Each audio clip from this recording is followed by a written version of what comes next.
cycle of human perspective.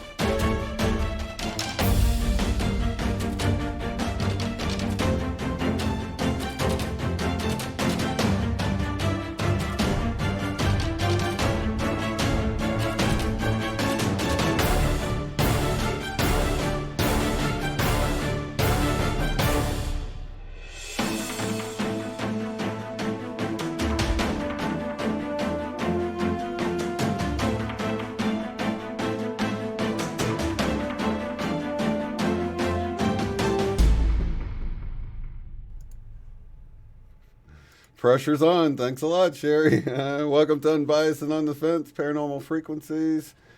Sherry, tell us who we have. Tonight we have our favorite, Marilynn Hughes, is back with us again. And Yay, Marilynn. I know. And she has like over 90 books. And what we were going to do is kind of focus on one of them tonight. And Marilynn, can you tell us which one it is? Called Principles of the World Beyond Death. Mm-hmm. And it's a book about experiences that I had that kind of brought out some of the principles that we learn about how the world of the afterlife is different than than obviously what we have here in the physical world. But we're going to be talking about one of my experiences with the Galactic Council. Wow. Awesome. That's amazing. When did this book actually come out? I'm not sure. A few years ago. Okay. Yeah, it's hard to keep track. It's like, sorry. We can check that out. Yeah. So when you do your out-of-body travels like that, do you? I guess you just kind of set intention and you could go somewhere, or you just is it a surprise? I generally usually set intentions. I pray a lot, and what I learned early on in my travels was that it was always good to surrender more to the will of God, because God had all sorts of things that I couldn't even think up. And so whenever I tried to set intentions or whatever, I was really limiting my experiences. So when I just kind of surrender and allow God to lead my travels and my journeys, I experience a lot more, learn a lot more, and see things that I would never have ever been ever able to even imagine exist. Well, I mean, really, really, yeah, isn't set it? an intention to go see them. So I've learned very early on to never set intentions. Just ask God, where do I need to go this time? Right, because you want to get sent where you're needed, right? And really, isn't it the same thing during our waking time, right?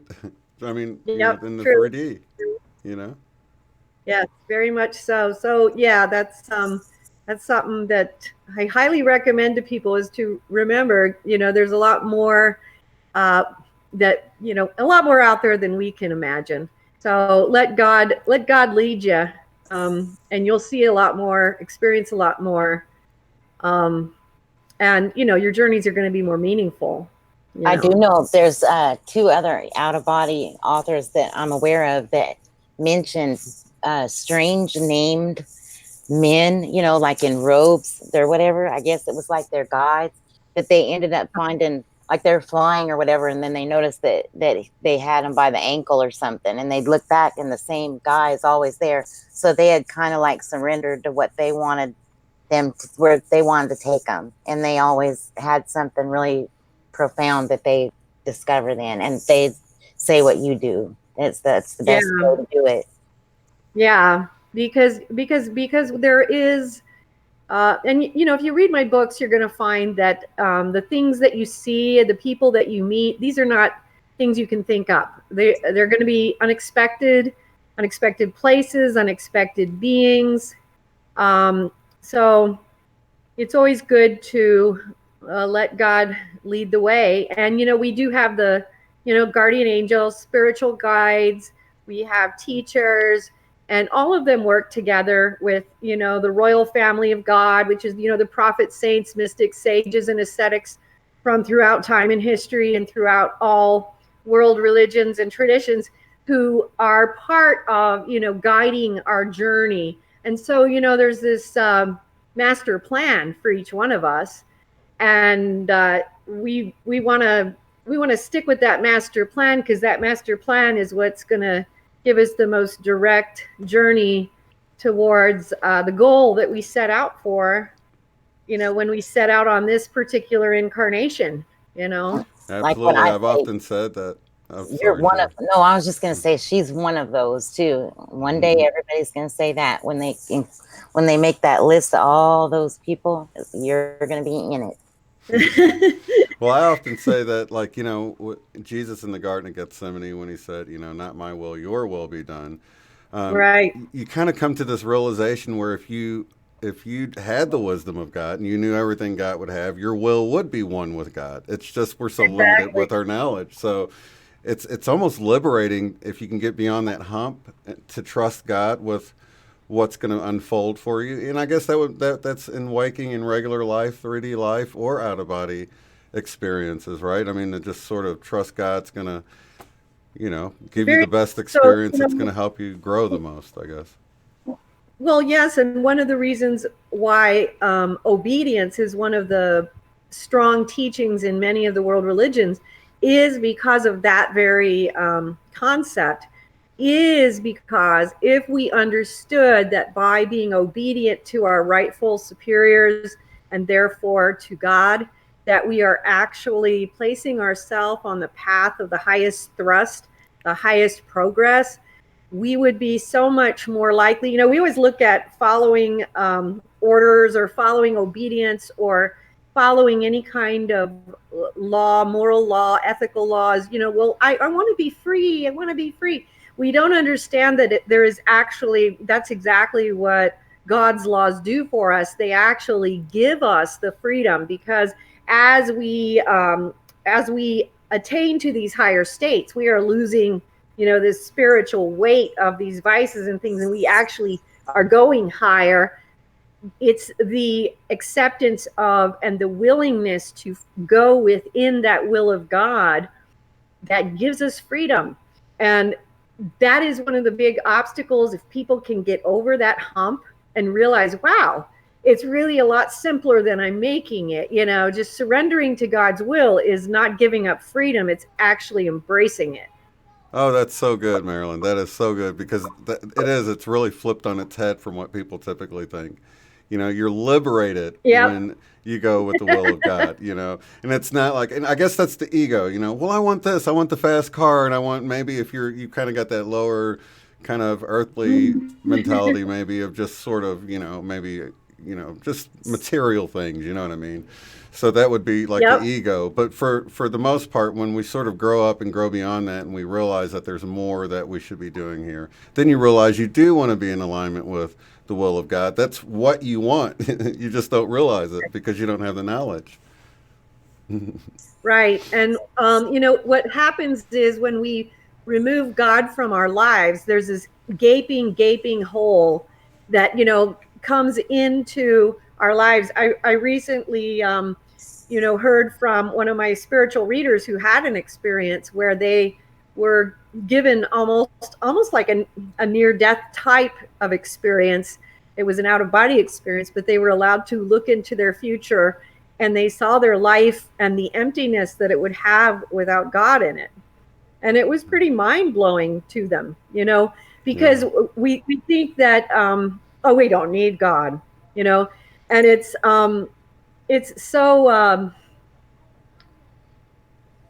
so hard to actually, put into words the emptiness that actually plots out for us, because having God in your life is really the compass. He's the captain, he's the ship, he's the sail, he is all those things. And so The if you remove harmonizer that, almost. It's, yes, everything that you're seeking, because, yeah. and a lot of times one of the things people don't always understand when they're removing God from their life is that this journey that we're taking is a spiritual journey.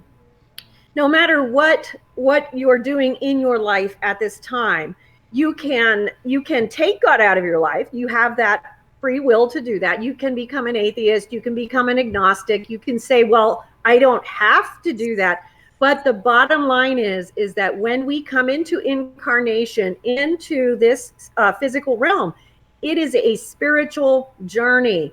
There is a spiritual purpose, and it is formed and made by God. So when we remove the creator of our substance, then we literally put ourselves in a position of potentially just standing still, literally not being able to move forward in our progress in this life, and having no meaning, really. And so that's part of that's part of what people find uh, is missing. You can't remove the very substance of your existence and have it still remain meaningful. And God is the substance of our existence here. The spiritual constructs, the spiritual things that we are here to learn and to experience and to engage in are non-negotiable. You know what I mean? So, we can't get around that. We can ignore it and we stand still, so we can do that, but that's standing still. So that's when, a lot of times when people are feeling, gosh, my life feels so meaningless, blah, blah, blah, that can be oftentimes be sometimes the result of choosing not to allow the force that comes with life, which is really the substance of God that comes behind us as a soul. We have to have that. That's the engine, that's the gas, that's the fuel, that's everything. That's the life. I am the way, the truth, and the life. No one comes to the Father but by me. So it's not like suggestive. It's very clear. This is what you've got to follow this way. You got to go that way, or you stand still. It becomes very meaningless, very, very shallow. You got to have the fire that fuels the journey. So you feel like when Jesus said that, he was saying, "Do like I do, follow what I'm doing," and as a role model, more like that, in that sense, when he said that. I think that Jesus was saying a lot of things, because when Christ was saying those types of things, he was also laying out what became the sacraments of the Catholic Church. So when he had the Last Supper, he was laying out for the apostles what became the Eucharistic sacrifice of the Holy Mass. When he said to Peter, when he told Peter, whatsoever you shall bind on earth shall be bound, and whatsoever you shall loose shall be loosed, he was laying the framework for the sacrament of confession. Obviously, he was laying the framework for the sacraments of baptism. He also, all these other things, if you go back to the writings of the early church fathers, which, goes into the apostles, the writings of the apostles, of what they actually learned from Christ. Jesus was asking them to watch what he did, in part because he was teaching us about the moral law, the life of an ethical life, but he was also teaching them about the sacraments that would form the church, and he also said, upon this rock I will build my church, and that's exactly what he did. Peter, the first pope, the apostle, Peter meant rock, and of course Peter was the rock. So there were so many things that he was doing when he asked them to watch and observe what he was doing. You know what I'm saying? Even when he had, one of his first miracles was performed at a wedding.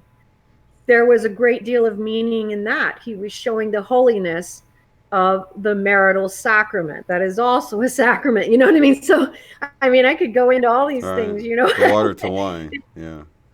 Right. Yeah. There's all these things that led to the sacraments of the early church, which was watching what he was doing. So, Does that make sense? oh yeah, totally. So this journey that you took in this specific book, how did it start off with this council? You said it was the Galactic Council. Is who you met with in the book? Did I get the name right? This one, I.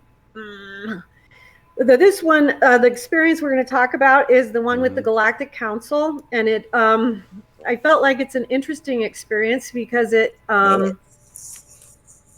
shows, it gives people an interesting eye view into the Galactic Council, but it also shows that even in the Galactic Council, the issues of vice and purification.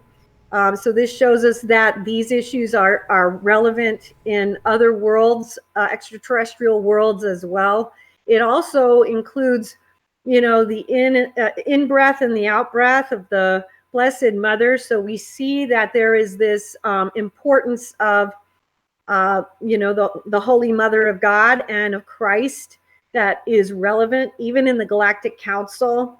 And when you bring this together with other experiences I've had experiences indicating the possibility, it seems, that, the Blessed Mother originates in the Pleiades. And I've had this beautiful other experience about her where she came down from this beautiful Pleiadian ship, and she was wearing a deep purple gown with white and light, and they called her the Lady in Light.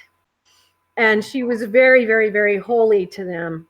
And I remember that I was trying to get up closer, and I was just really shocked when I got up close and realized that she was the Blessed Virgin Mary. So she was not just someone holy to their people, but she was the same holy being to our people. And in this particular experience, she is playing a role in the Galactic Council.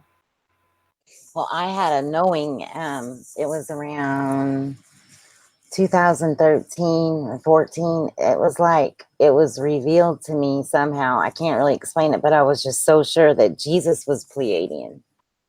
Do you Yes, agree with and that? I heard that as well. Yes. I'm so glad that was right. I mean, I also heard that from other sources have also said that. So it sounds like that there's been multiple people who have been told that, I think. You know. it was like told to me in like a download knowing thing, but I'm working on trusting those things, so this really helps me a lot what you just said, because I was like, well, wow, if she, that's cool. Okay.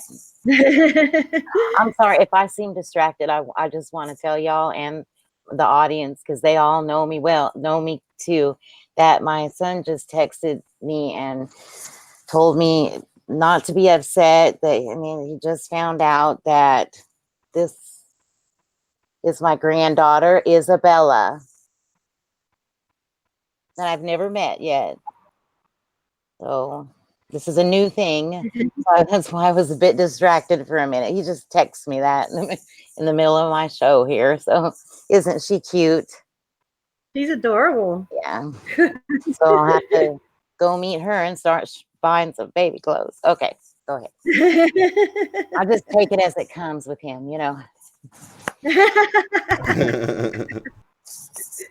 I like her name though, because I am a Bella. My grandkids call me Bella. So that'll be good. All right, carry on. So anyway, you want to take off from there, and before we get off, I just got to have you tell about that experience that you had that I was in. But you can do that later since you're on the subject of that. Sure. Well, Shane, were you going to read that experience from Principles of the World Beyond Death, or did you just want to talk about it? We can just talk. We both read it earlier. We can just talk about it. Or if you want to, do you want to read it? You can read it if you like. I don't have it in front of me, but I'd send it to you guys because I thought you were going to read it. We can do whatever. It was an experience in the. Do you want me to read it to them? I will. So the listeners know what we're talking about, I guess. Maybe that might help them a little. Yeah, it's like 10 minutes or something. Whatever works for you. I just feel like I'm not a great reader, so you can, Marilyn, just stop me if it doesn't, sound good. I mean, It'll be perfect. okay, let's It see. will It be. is this one. Let me get right there.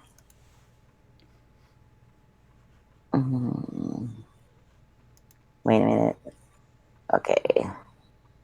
Almost there. Almost there. No, no problem. Take your time.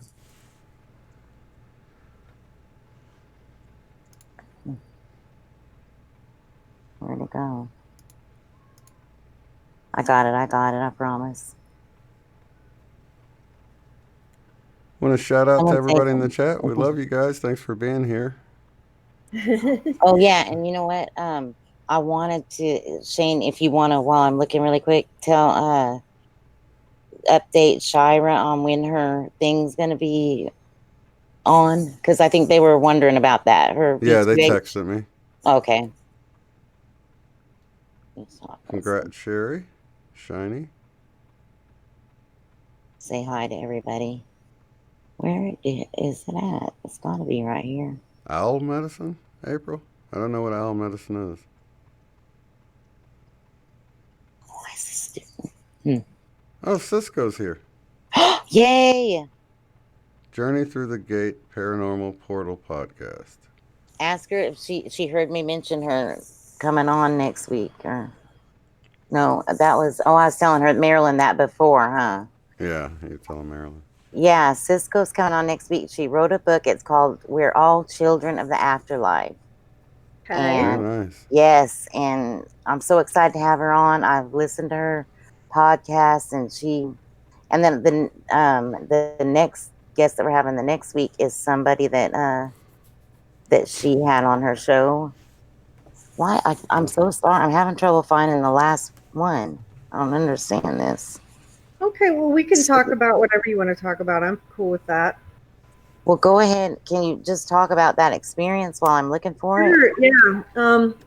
Yeah, so I had, it was really an amazing experience. It's very bizarre when you try to describe it, but I was taken into what seemed like it was like a non-human experience, but I don't know that I would call it extraterrestrial. It was maybe like something in between life or something, but we were definitely like in a future technology kind of place. Might have been between lifetimes kind of place.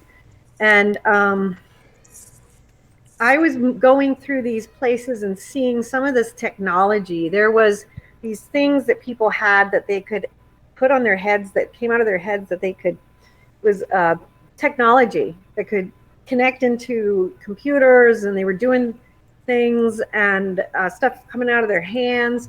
And I was leaving a building, and I thought I was going to walk out, but as I was walking out, this flat board comes underneath me, and it's a flying piece. And so I fly out, and then and then you come up from behind me, but you're not, who you are here.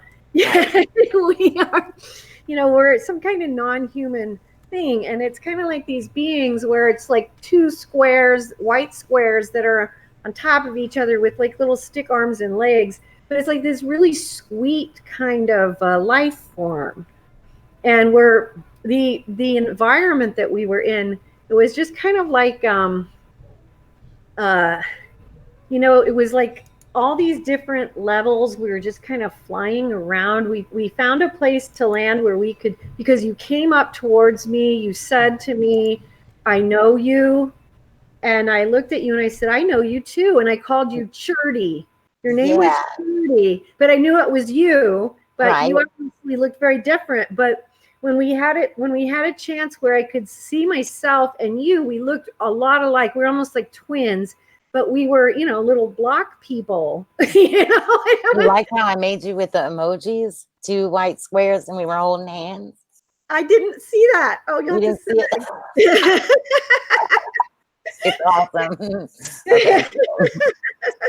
And then, there was a group of like 13 or 14 others that came around, and we knew that they were also souls that we knew.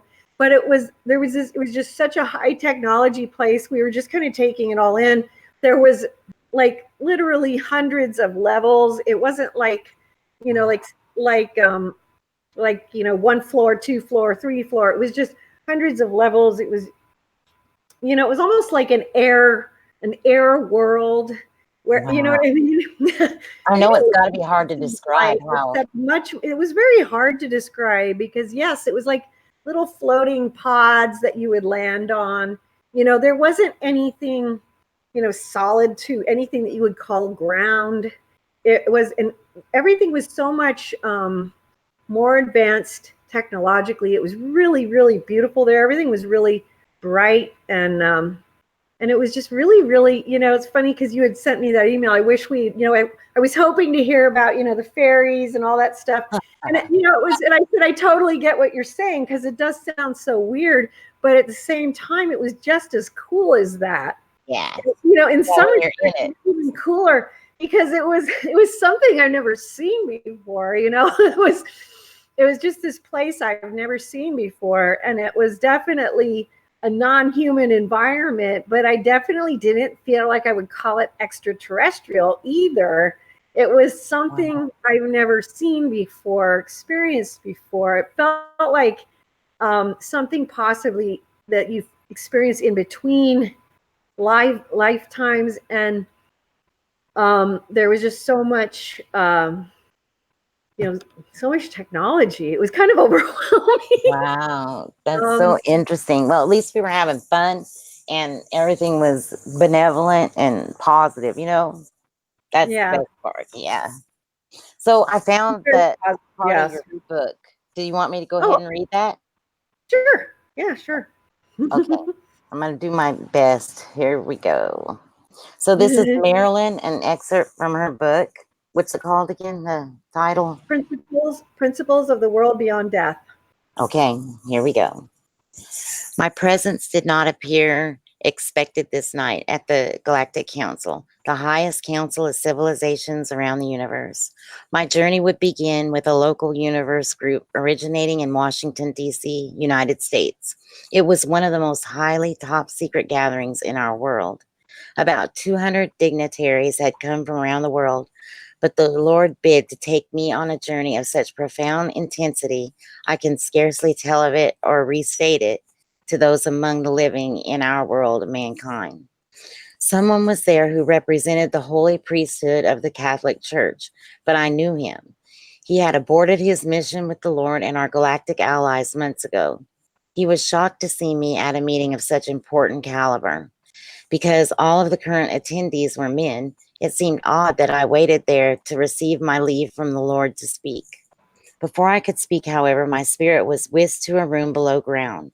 Down there was an alien life force being held down by ropes and ties on a hospital-like bed. Odd in appearance, I knew him to be a member of our federation. He had a long 2 to 3 foot spout for a nose. His skin was amphibious and looked pink at the moment. He was riding and trying to break free from the ropes, but something was wrong. There was a reason that God had allowed me here at this top secret galactic federation tonight with full consciousness and memory about to take place. In the distance, I could hear her. She was a dark one and she was hissing, but her hiss went above the din of normal, ordinary waking world. And in the den, no one could trace that her hiss was sending a dark wave of transformative power throughout the building. She had taken our ally captive, and he was turning a bright red. I knew this to be very serious at the moment, but not yet why. Within moments, I was again taken upstairs to see that our galactic brothers and sisters had arrived from all over the galaxy and the universe. I was no longer the only woman, but I knew that I was here because I was aware, I was conscious. Many others were in a deep state of unconsciousness and completely vulnerable and asleep to what was about to happen. It was my job to bring the in breath. Going back downstairs, I began to blow the Holy Spirit upon the alien. He stood upright, had a normal face except for his 2 foot long spout like nose, and he was wearing no clothes. His sex was not obvious. He was a species, his species had a pot belly and a long tail. As I blew the in breath upon him, he began to change into the shade of light blue, which I knew to be the correct and holy understanding coming from the energies of the Holy Mother of God, the Blessed Virgin herself. This other creature, the human formed female of demonic origin, was suddenly multiplying into beasts of various kinds and huge insects, spiders, and bugs. We raced to the upper room where the gathering was taking place as a battle began to ensue beyond my wildest dreams. It went on for hours before the outcome could even be predicted, much less known as fact. The beast had already begun to turn into serpentine slithers through the crowd while I still had to await my command from God, allowing me to act. I was quiet and sitting in a corner, waiting for this word, when a man of very high stature in the Galactic Council came to me and told me that someone wished to speak with me. Walking over to a table of the top scientists in the human world, they were at odds, unable to differentiate between good and evil. The beasts were coming their way, and they had to make decisions fast. Conveying to them some words of importance, I noticed that the man who had aborted his mission with the council upon the earth was staring at me as I spoke to them. He could not yet understand why I was being given such high authority and such importance in this discussion of the utmost significance for worldly affairs. Neither could I, but I did as I was told, and nothing more and nothing less. The men of science were listening intently to me, and they understood my words. As they did so, they began to turn a light blue of the power of the Virgin Mother of God. But the beasts had already begun their work through the room, and others were turning dark red and a violet color of the beast. Use the out breath, I shouted to them as we all began to move around the room, carrying within us the holy breath from the Virgin Mother of God, and sending it outward until its effects were clearly seen in the transformation of the colors, these various men and creatures from all over the universal spheres of God's kingdom into the holy color of light blue, the color of the Blessed Mother, the Holy Virgin of God. Walking over to a group of guards and officers, I was able to distinguish a demonic packet of blood within the pocket of the source of this demonic infestation. A single man with contamination towards destructive sexual energy beyond the goal. He had denied his mission for sexual temptations. I was disgusted. He had taken every guard down with him, and this way, the way in which the demonic woman and her beasts had entered into his highly secret and vastly important galactic organization. Rather than guarding the holy grail of universal peace and unity, they had been taking the lifeblood of woman that they lusted after by playing games of lust and sexual desire with those who came through the halls, but had no business learning of what lay beyond them. I took in the breath and began blowing upon the source of this madness and upon all whom he had taken down with him, and slowly but surely their colors turned from the brightest of reds to the light blue of the Madonna. This procedure continued throughout the room as I was shown various vices that had taken down members of the Galactic Council who were like blistering bellies of sin covered in a red inflammation that was infectious all around them. It was frightening to see because the demons multiplied around us as quickly as they could be breathed upon by another. Fortunately, so, in the outbreath of the Madonna that I and the scientists carried was equally powerful, and those who turned light blue from our intervention also began to also multiply and breathe upon one another the outbreath of the great and holy Madonna, spreading the truth among our brothers and sisters mirrored in and lost in sin. He who had aborted his mission, I would not again see this night. My work was intense and extremely exhausting. I knew I must leave to no creature this eve left in the mirror of the inflammatory sinful state. Each of them had fallen for different reasons. One of the deadly sins or another stemming from one of these, but none could stand against the outbreath of the most holy Virgin, the Madonna. Let me make it clear, however, that this was not an easy task. This outbreath was exhausting my soul, and every one of these took a different amount of time and wind. Some of them stayed inflamed in sin so long I would run out of breath before their conversion could commence, but I never did, even though I came close many a time. She was not just an earthly Madonna. For this I was sure. She was a being of great magnitude in the universal spheres and the worlds of the galactic heavens, every world. For a moment, I remembered seeing her arrive aboard the Pleiadian spaceship as the Lady in Light. In this moment, I knew that her power was quite beyond our world. But I had not time to contemplate it. For some reason, I carried within me her outbreath. I couldn't explain it, understand it, or even ask of it. But somehow I knew that I was connected with her in a profound way, and my duty was great. With this duty came a great responsibility, and no one under my care could abort a mission of such magnitude. It was unacceptable. I understood. So I carried on, and my brethren all followed suit in carrying on. It was a battle to the very end as I came upon a priest I had recently been made to know. It was shocking to see that he was covered in the blackness of something I could not identify, because I had seen his holiness upon the ground already. But I blew the outbreath of the Madonna upon him, and he took upon him the colors of light blue. In that moment, I knew something of great importance beyond my ability to comprehend. It was made known to me interiorly in that moment that my work in the world was quite unseen, but it was absolutely beyond description in its power. The outbreath from myself had converted this priest, but how I knew not. But I did know that I was the instrument. This shocked me, and I must not give up. In the world, my outbreath would remain unseen, but here in the world of spirit, this outbreath was determining the destinies of those upon the ground. And those who took the in breath upon themselves were thereby converting more and more souls to the outbreath of the Holy Madonna. It literally took us many hours, and I saw so many different creatures from so many worlds. But we fought the good fight, and in the end, the beast was taken captive.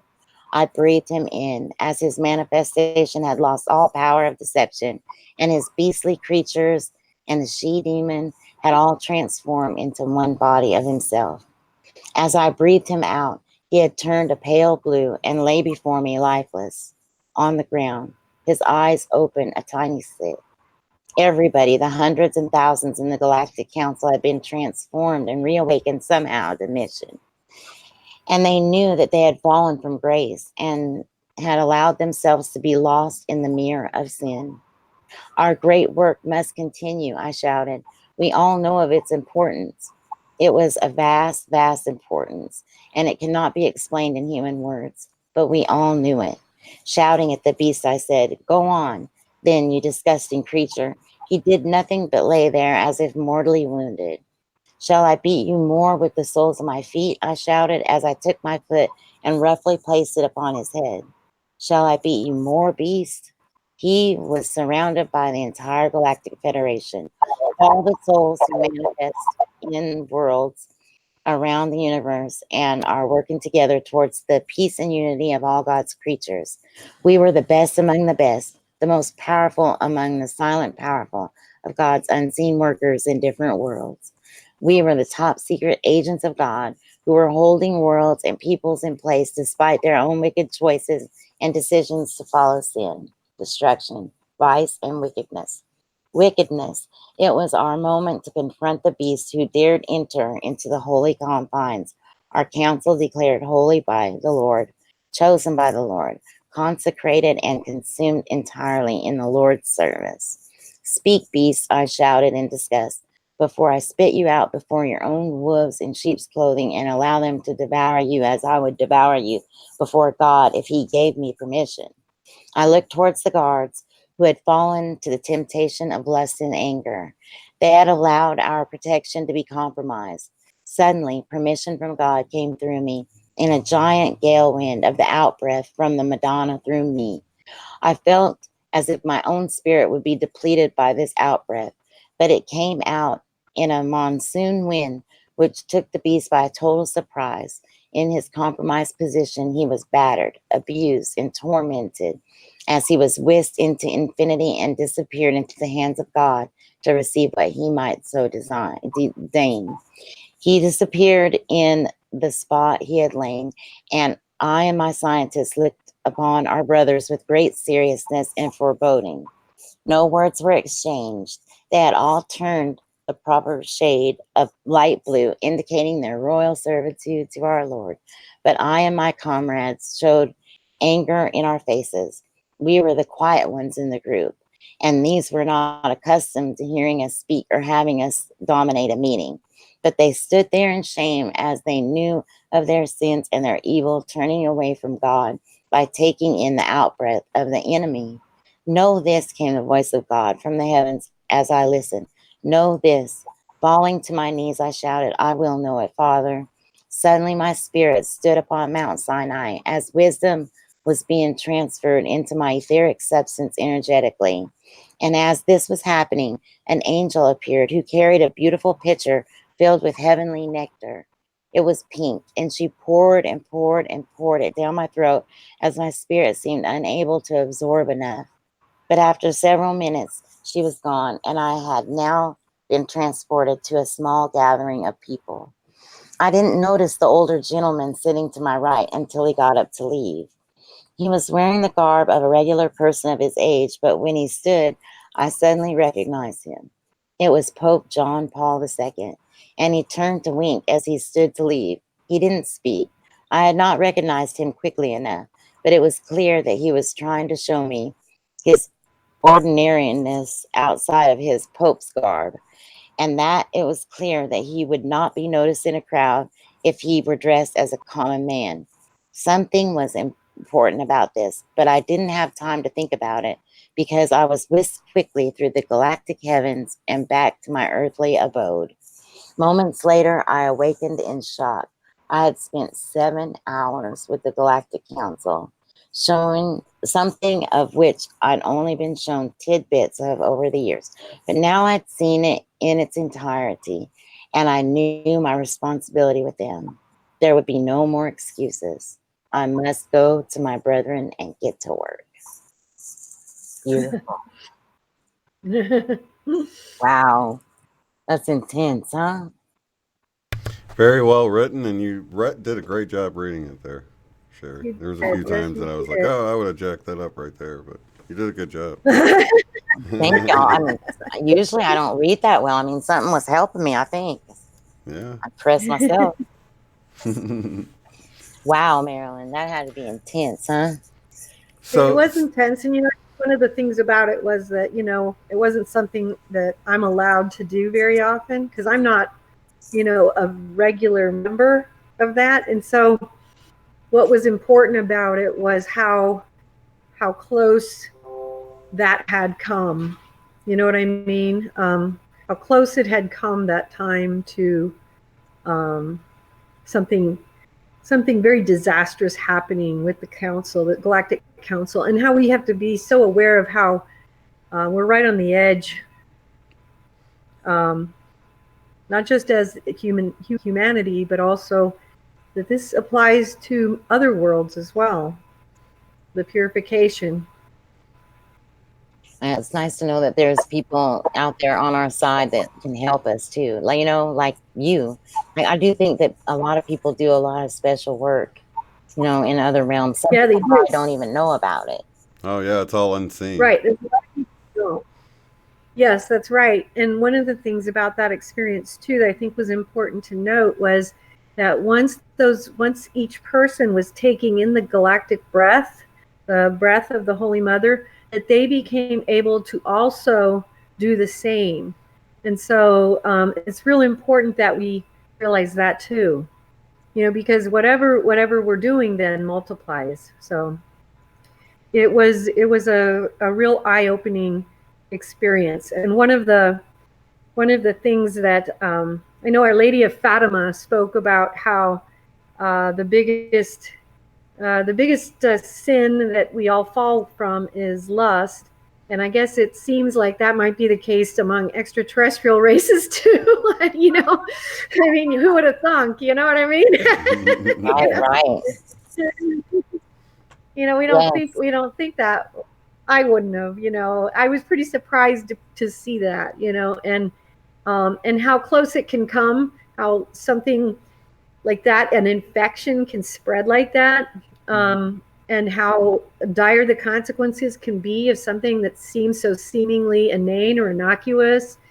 And but you also see how when spirits and souls work together, and then we build on each other, because as soon as one gives the breath to another, and we're all giving the breath, and then it was winnable. It was able to be restored. So that's one of the things you see a lot in the spiritual realms, and you see that a lot with the prophets, saints, mystics, and sages throughout the ages. You see it in their ancient sacred texts, but you also see it like in a lot of the mystical experiences that I've had with them, that this is a common theme, where we have to realize that this is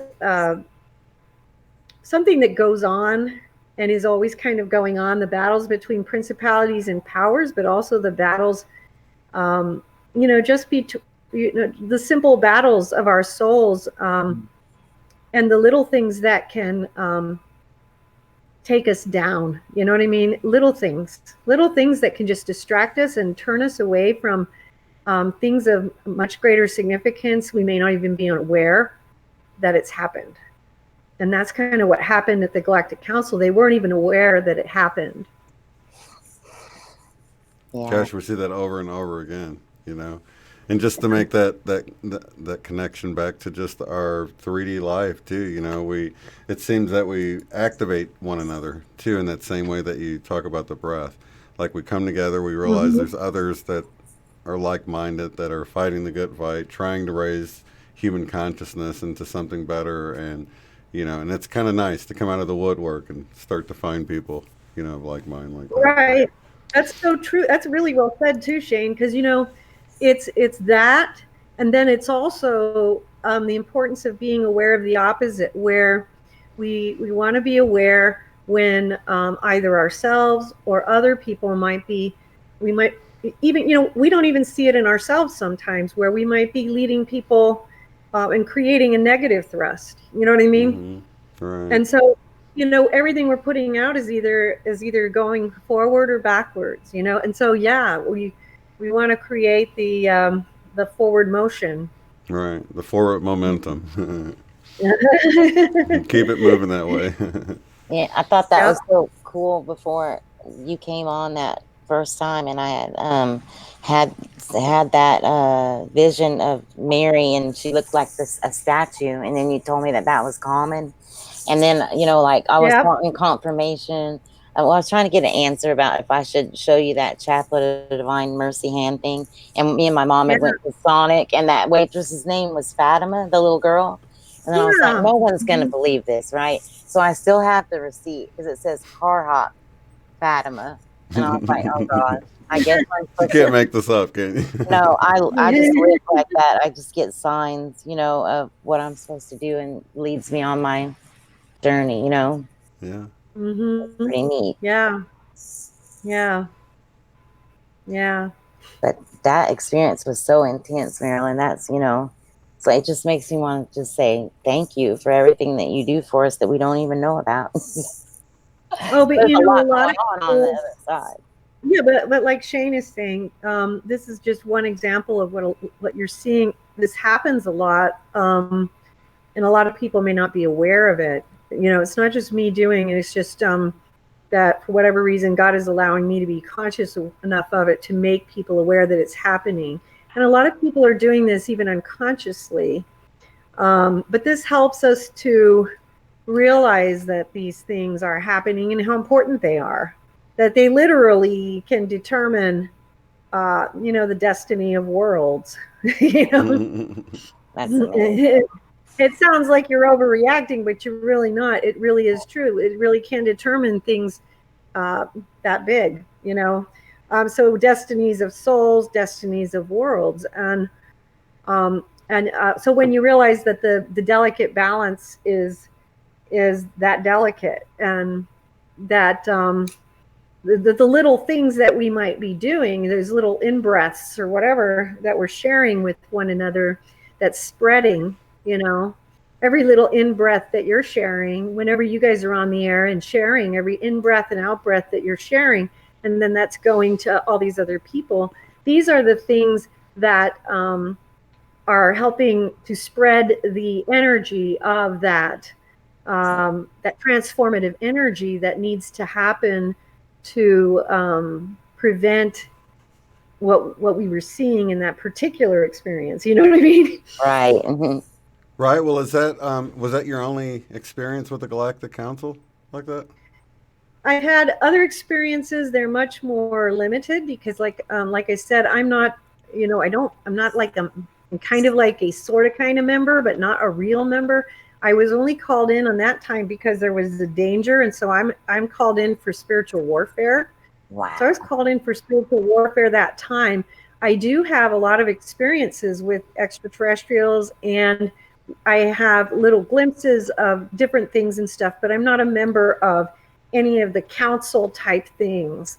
So, I don't know anything about those kinds of details. Right. Um, a lot of what my experiences end up being about are literally maintaining the balance of energy in this realm and other realms of spiritual warfare. And as I mentioned before, also helping souls who are crossing over and going through afterlife journeys, um, and also helping souls with the reincarnation processes. Um, so there's a lot that I experience that really has to do with these balances of good and evil, darkness and light, and Mm-hmm. things like that. Well, let me ask you. Let me ask you this. So the This is interesting because you say you helped with the reincarnation process. How far did that go? I mean, you hear about people setting up their life and who they're going to go and what lessons they're going to learn. Is this the sort of thing, or what was it like for you to help with the reincarnation process?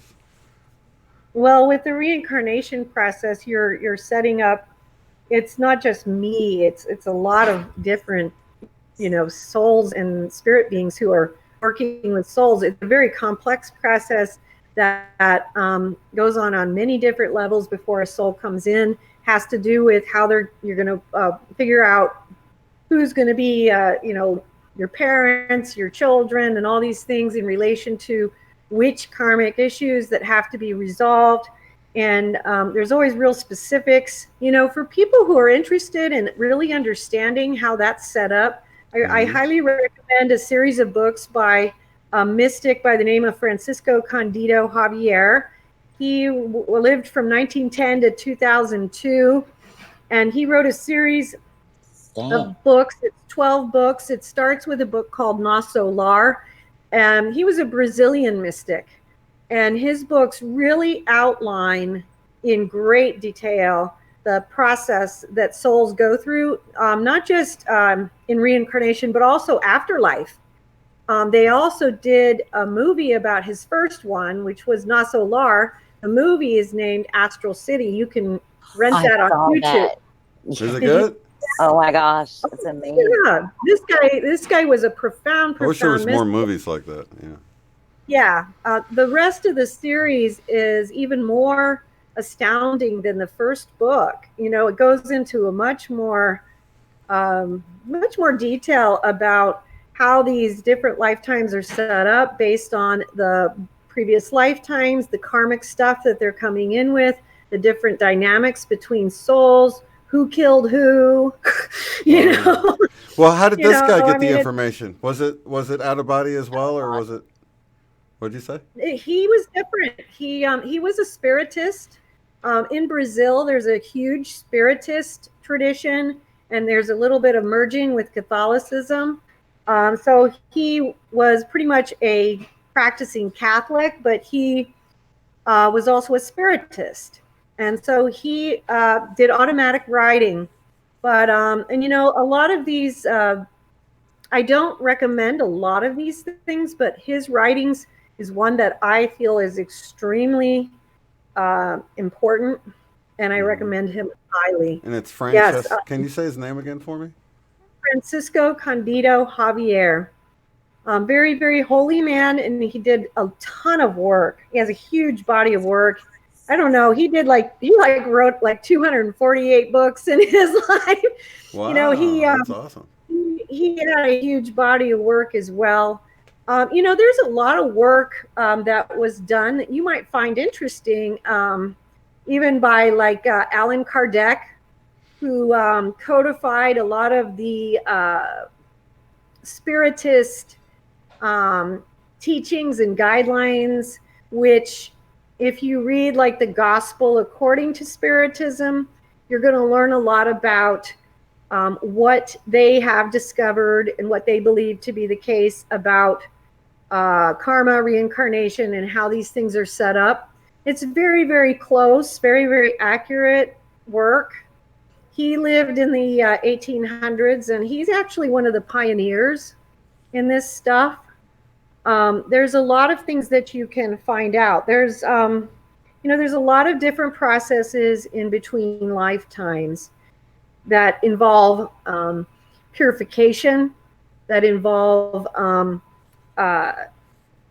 the soul has to go through periods of where they have some levels of understanding, but then you're going to have to also set up a new dynamic, because they're going to have to go back to the earth to do this again with the souls that they had incarnated with before.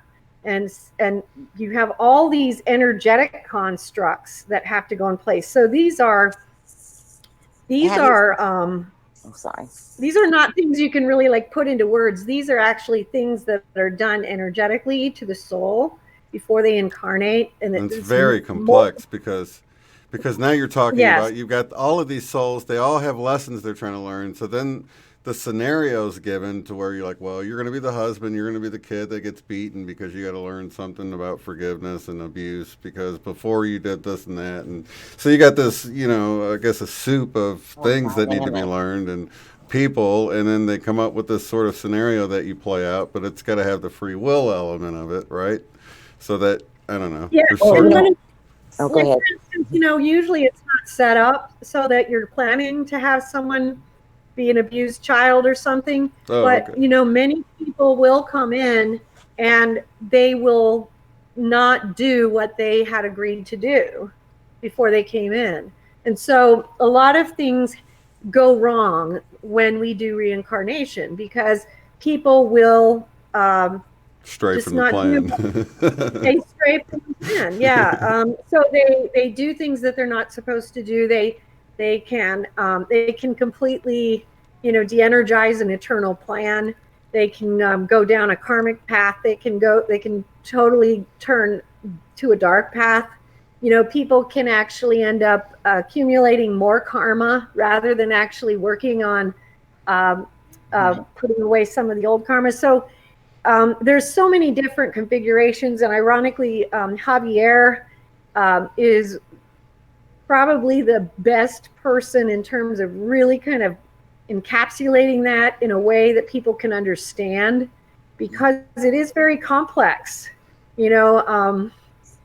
But you really do have so many things, and you got so many things that are happening there. You could have karmic configurations with 5, 10 different souls that it's not just you and your spouse, it's you and the parents, it's you and the Well, 5 kids. that's It's what I wanted to you tell know you about this, Marilyn. Because look, you're gonna freak out when you hear this. Though I have a friend. I have a friend that Okay, so she was like raped violently when she was like 14, and she mm-hmm. wanted to have an abortion, and her parents fought for her not to, and so she did not, and so she had this child, and he was mentally ill, and he grew up and everything, and he was like violent, and there was all she had all kind of just a traumatic, raising him, all the stuff that went on, and at the end, he wasn't living with her because he had threatened to kill her and stuff, and he ended up being with the parents, and ultimately he murdered her parents like 2 years ago,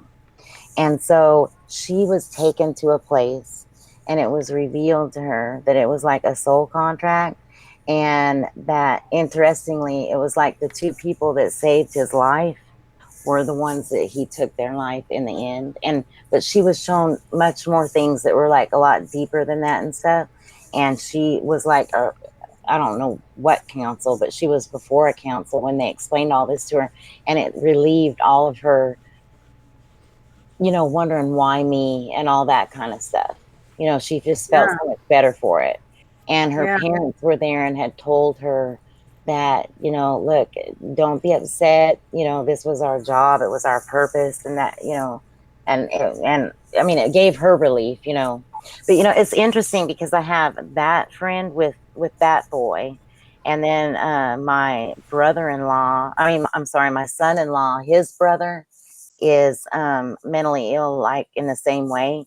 And then my first cousin, my mom's son, is mentally ill, and he also murdered 2 girls. And it's funny, they all have biblical names. It's Daniel, Michael, and Aaron.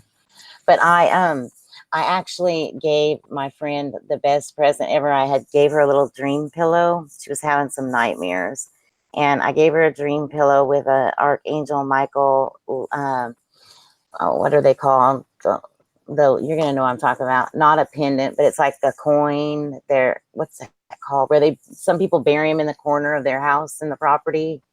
It was Oh, Archangel Michael, huh? metals or no? Yeah, metal. Just a metal, I guess. I'd got it Okay. from Edgar Casey's place, and Oh, his name's Michael. So I put it in a little pillow, and I told her to remember that, on the inside, that he is a beautiful angelic soul, and that, this is just the outside of him. And it was the thing that I said it a lot better than that. Okay, but it meant a whole lot to her when I gave it to her and stuff. But mm-hmm.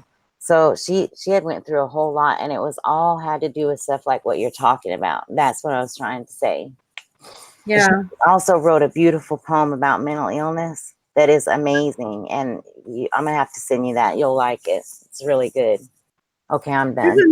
There's another book that was done by a woman named Rebecca Springer called Within Heaven's Gates, and it's a journey in heaven, and it's about a woman whose son, I think, killed her, but it's a beautiful story about her journey in heaven.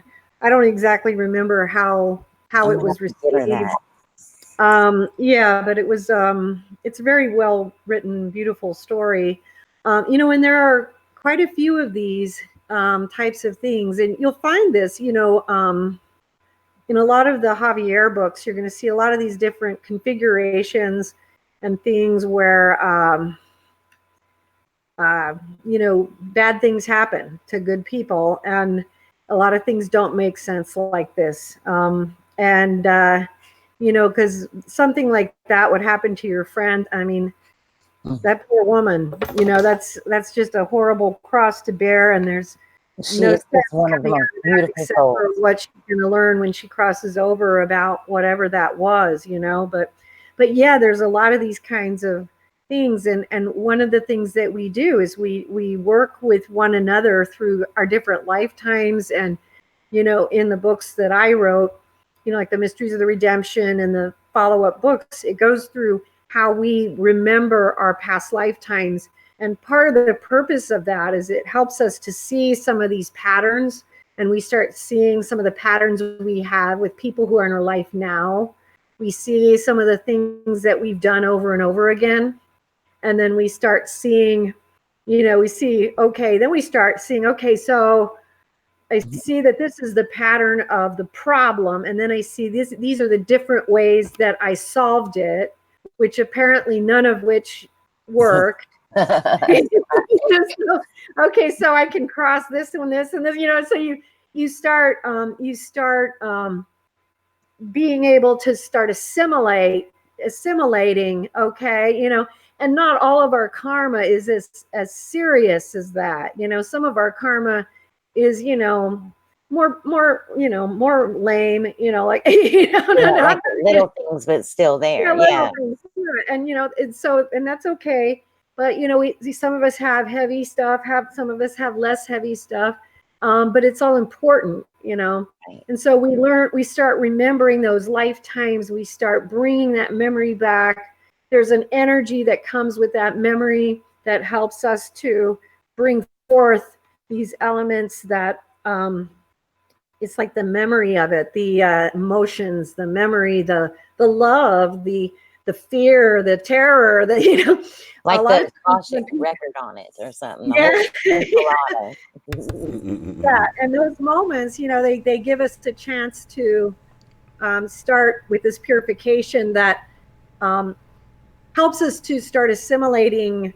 There's a whole process through the mysteries of the redemption, going into the initiations and the mysteries, where you're actually working towards this regrouping, where you're actually going to bring yourself back in alignment with all of your past lives, the knowledge of all of your past lives. It's an initiation into the mysteries. It's an important one, where you that knowledge is no longer scattered. It's not like you're just one little separate cell anymore. You're taking in the knowledge of all of those times, and Oh, it that's gets like all integrated into one specific person exactly.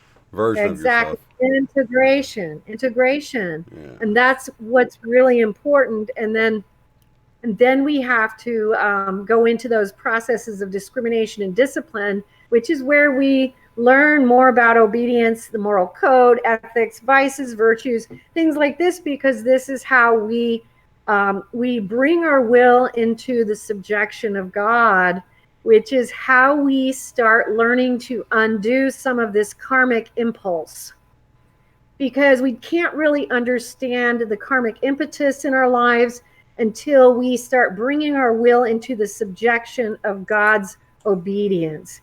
Um, and that's going to be where we start understanding how we have been hurting ourselves and others, sometimes and many times, without even realizing it or understanding why we keep doing it. Because a lot of us are in what we call karmic ignorance.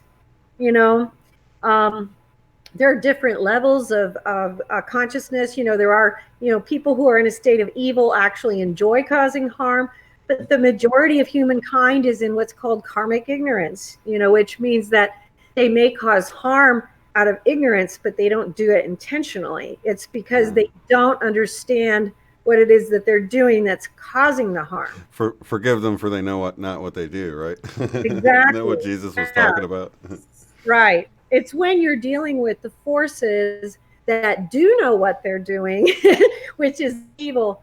And that's when you're dealing with spiritual warfare and a whole different animal, and you have to Right. have a totally different.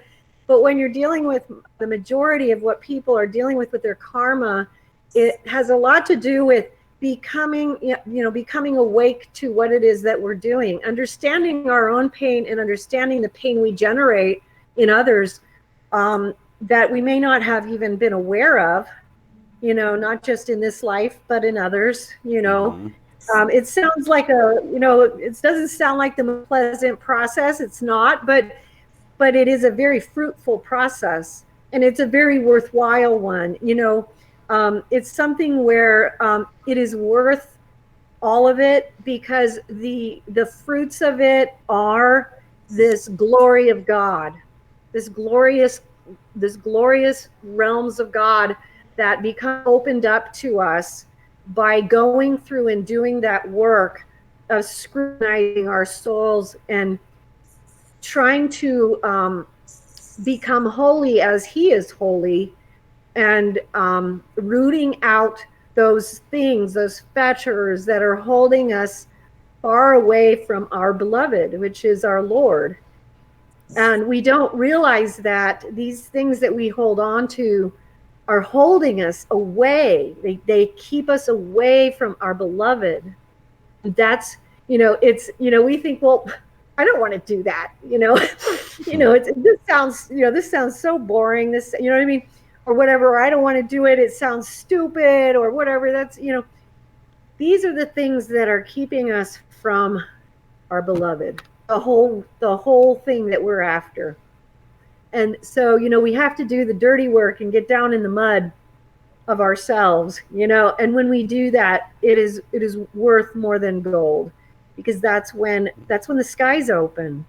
You know what? It's so funny because I got chills right when you said gold, because just before you said gold, I got the whole imagery of the crucible. How the gold goes into this pot, and it's heated and it gets it's hot and it's melting it and it's uncomfortable, if you're in the Yeah. crucible, but it's getting the impurities out. And I'm getting that. And then you mentioned gold right after that. It was a total synchronicity with what was going on in my head. That's cool.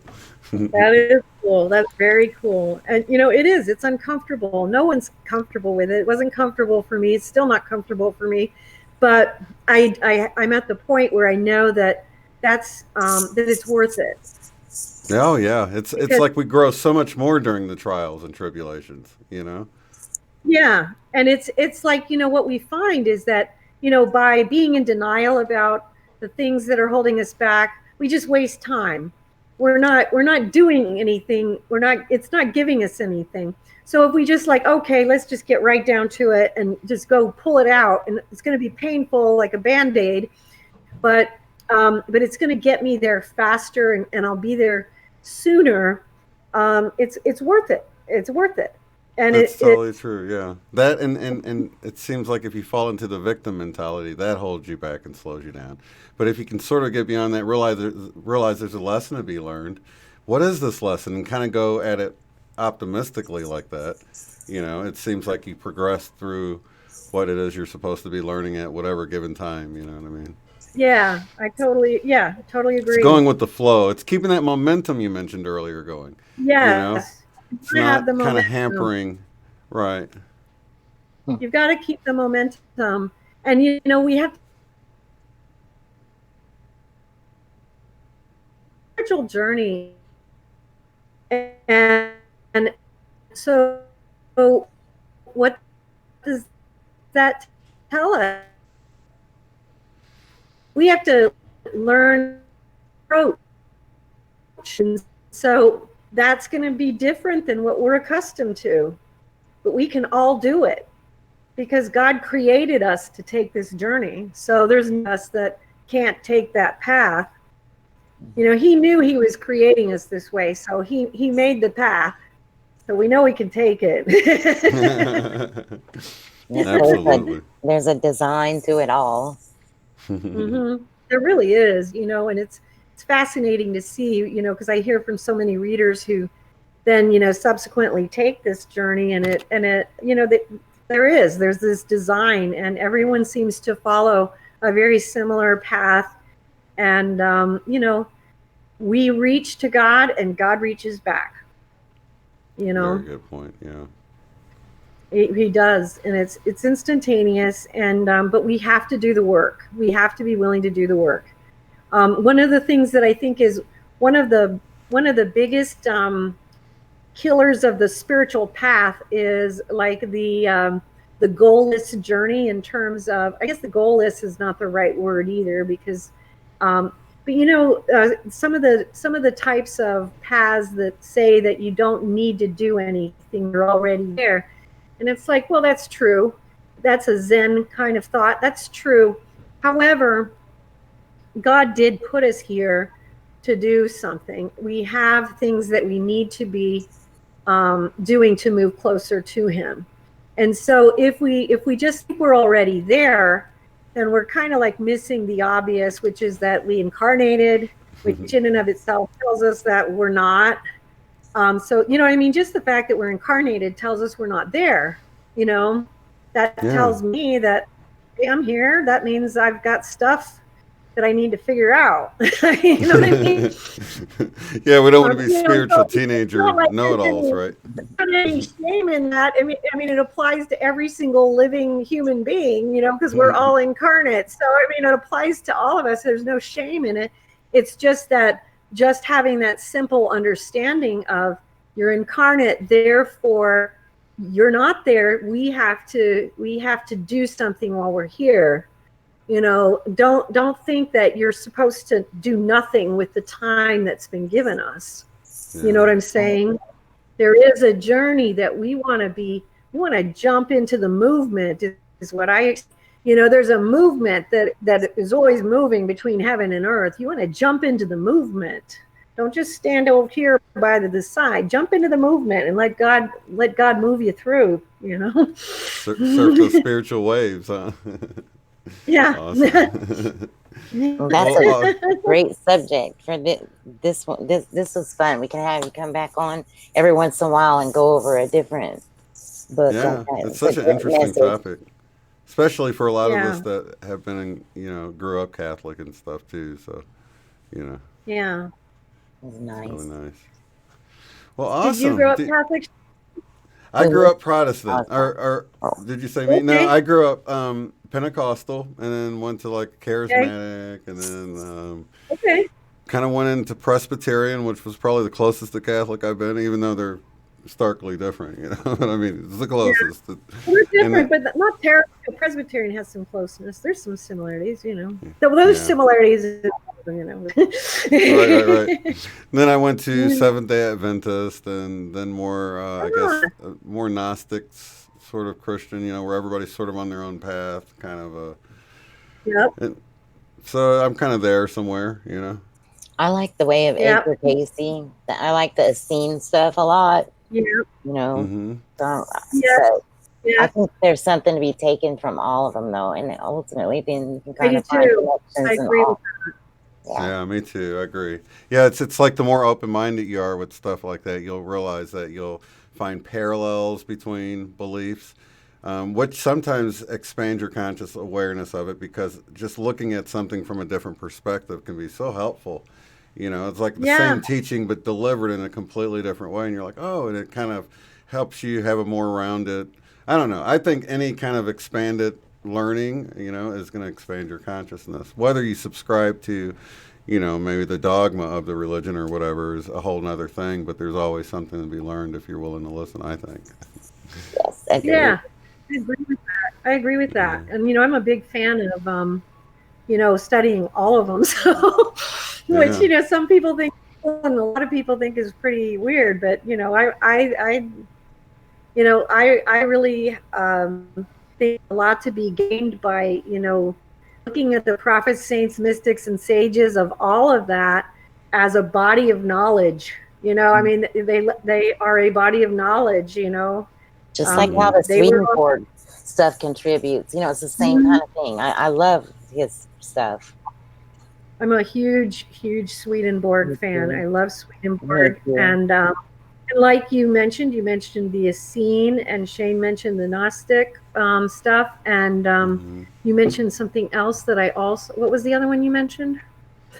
And Was it me? You mentioned I liked as well. Yeah, but there's so many different. Yeah, all these things are. They're almost like different flavors and right. tastes of and it's all important, I think, you know. Yeah. Well, I think one of the things that always gets me is when people look at God like he's angry, or like if you go out on a limb to find God, he's going to break the limb off on you or something. Sort of like he's out to sort of get you. You know what I mean? And it's like, dude, this is like a holy parent that loves you. If you fall, he's going to pick you up. He's going to support you. If you're reaching out to him, why would he break the limb off on you? So I always tell people, be adventurous and follow your heart, and don't be afraid to seek God, because if you're really seeking him, he's going to reach back at you. You know what I mean? He's going to reach towards you, and you will find him. So Yep. Yeah, that's absolutely true too, and I've definitely seen that in the mystic. One of the things that I tell people is that the second that someone calls out for help in the mystical realms, whether it's in the hells or the purgatories, is the second that help is sent. Um, It's literally that fast. And so, yeah, it is absolutely the truth.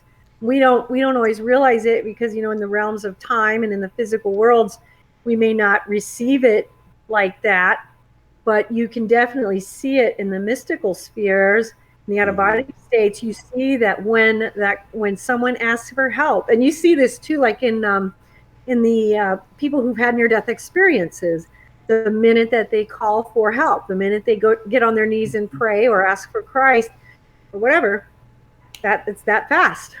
that's what Yeah. I It's did instantaneous. with my hospice patients. And I'd had a lot of them be afraid to die and talk to me about it. And I just said, look, everything's going to go just fine. But if it doesn't, just remember, just call out for help. and someone will come, an angel or Jesus or a family member. Someone will come help you and You guide know, you. it's funny that even in a very natural way, you know, people will get so down, like they might not ever think about God or anything like that, but they'll get so down in the dumps, hit rock bottom, and then they finally cry out for help, and they get it, and they have this wonderful experience. And then I've realized, you know, tell people you really don't have to wait until it gets that bad to ask for help. I mean, you really don't. You can ask the moment it starts to kind of get bad. Ask for help then. Don't let it get so bad you're like hitting rock bottom now. You know, because it's always Yeah, there. It's always available. We just tend not to think about it until we need it really right. bad, Yeah, right? we can ask for help even when it's not bad at all, you know? Yeah, we can ask, one of the things that I'm a big fan of asking for is asking God for the graces that I need to just fulfill what He wants me to fulfill at any given moment. Hmm. We don't have to be even having a bad day to ask Yeah, for help. But if you are having a bad day, then, go for it, and at any point, literally, you don't have to, be in any particular state to just ask, and of right. course Jesus always said, ask and you shall receive. And it's a very literal statement I have found, in the mystical I agree. experiences I've had. It's very literal. Yeah. You don't think it's that way, and then in the mystical you're like, wow, I guess he meant that really quite literally. Okay, cool. Yep. Totally. Well, I guess a lot of people That's have neat. that mentality. It was the guy who was in the food court at the mall and he lost his daughter wandered off and he couldn't find her. You're like, God, please, I'll go to church Sunday. I'll do anything. Please, just help me find my daughter. I'm worried about her. Oh, never mind. There she is. You know what I mean? It's like so often we're like that. You Hmm. know. Well, thank you so much, Marilyn, for coming on, and Sherry for having her back again. And thank you guys. I always have. It's just like a fun chat for an hour or whatever. So That's great. Thank you guys for having me Oh back. yeah. I love talking to you. Yep, we're gonna find Yes. something else to talk about next time, and because we got to keep having you come back. There's 90 books. 90. absolutely, More. and we do have 90 plus.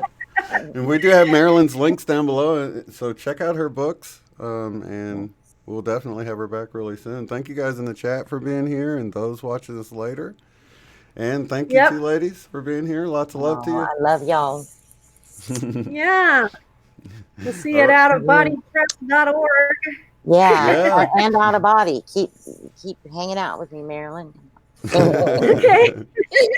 I Okay, will, Charity. good. Love you. Okay, Agnes. That's right, outofbodytravel.org. And let's see, we also have our YouTube link below, so definitely check out our Go link. listen to those interviews, y'all. That's my favorite thing to do. Awesome. We'll see you guys in the next one. Peace. Okay, love y'all. Good night. Bye bye. Good night. If you'd like to support the work I do, go to paypal.me/UOTF. Thanks.